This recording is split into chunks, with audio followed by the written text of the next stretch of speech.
Khutlai paibagi chatnabi hantharaba matamda mahausaagi punsida hanjilkpa ngamgani.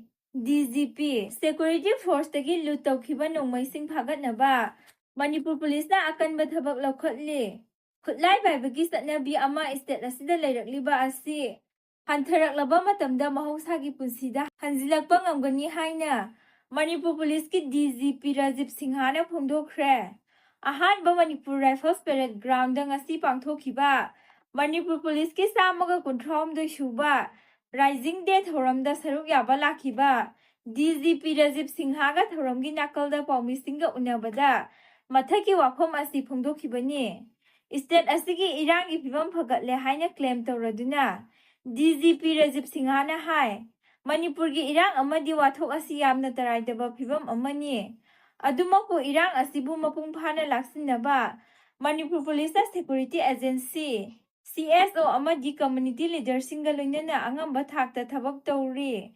Mahakna makha taraduna Security Force tagi loot tawkhiba khulai sing phagatnaba numit khudingi thiba humbaki thabak sathari.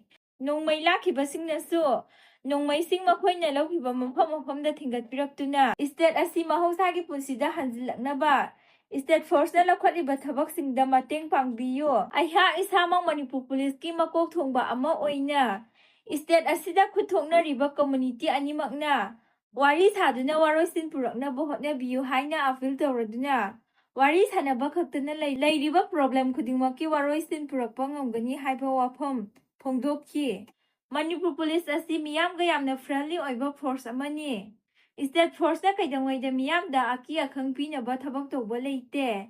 Misa miyam ngaknaba hotnabada tangai phadana Manipur Police ki maikaidagi action laukhatkiba matamdi leikhi. Adubu madu ka henba nate.